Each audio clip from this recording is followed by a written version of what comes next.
Hi, my name is Victoria.Martin and I'm a specialist mental health chaplain working for Sussex Partnership NHS Trust. I base myself in the inpatient psychiatric units, but also manage to do some community visits and work as well. Ellie has asked me today to talk a little bit about depression, and that joyful subject is what we're going to learn a little bit about today. Basically, depression takes many forms, as I'm sure you're aware. The thing that I'd never really realised is that it's not just about feeling sad. I always thought it was kind of those blue days that never went away. But actually, I've come to realise it can actually be the cause of many of our strange moods that we're having. For example, if you've been feeling irritable recently, or someone in your congregation has, or someone in your family, kind of a bit more out of character than they normally would be, perhaps that's caused by a form of depression. Perhaps you're eating less or eating more. Maybe you're not enjoying life like you used to. Maybe you're not enjoying the hobbies that once brought you so much happiness and joy. For us as Christians, we can often feel that we've lost our connection with God or the Holy Spirit or Jesus Christ, and we can find it hard to pray or connect with other people. Sometimes we could be feeling guilty, blaming ourselves for things that aren't our fault. And depression can also affect our self-esteem. Luckily, there's lots of resources out there to give you some more information about it. I think the biggest thing that I have realised when talking to some of our patients with severe depression is how they actually feel kind of cut off from the world around them. It's not a case of feeling sad, you just don't feel anything at all. It's almost like being encased in a body temperature plastic, and you just can't connect or do anything like you used to.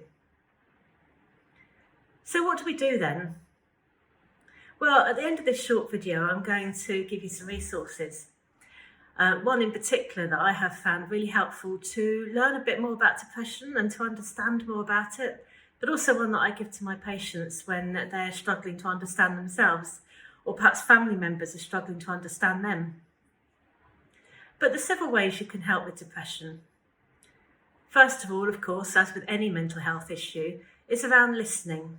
Really active listening to a person. Not telling them how they should be or giving advice, but just being with them and trying to step into their shoes for a while so that you can understand what they're really going through. The second thing is perhaps if you're realising yourself that perhaps you're struggling with depression or with your mood at this moment, then actually perhaps keeping a journal.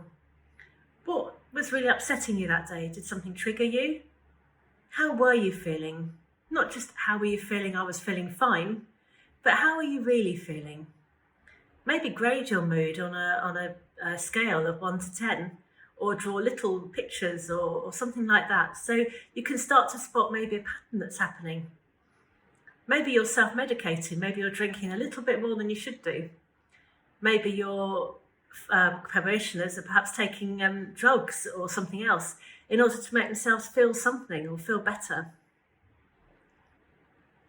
And then thirdly, another thing you can do is you've got journaling and listening.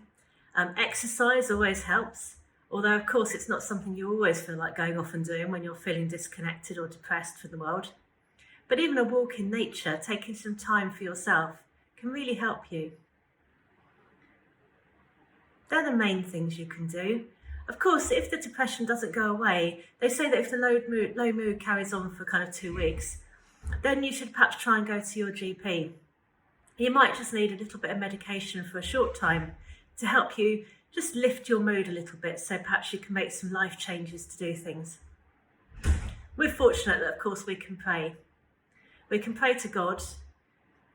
We can pray to Jesus. We can connect with our community and ask them for help and support. But sometimes as well, people have said that Christians shouldn't be depressed. And we know that's not true. So a video I'll recommend you looking at today, it's an older one now, and it was done by the World Health Organization, and it was called The Black Dog. I have a black dog, his name is Depression, is how it starts. And it's based around Winston Churchill's famous quote where he said that he lived with depression for many years, and he called it his black dog. In the video, you'll see that how depression can affect your energy levels. You know, if you're working with this great big black dog on top of you, how can you get up and go for a walk? How can you get up and go to work? How can you just do this or just do that, as people often give you advice to do? It'll help you see as well about how self-medicating really isn't helpful.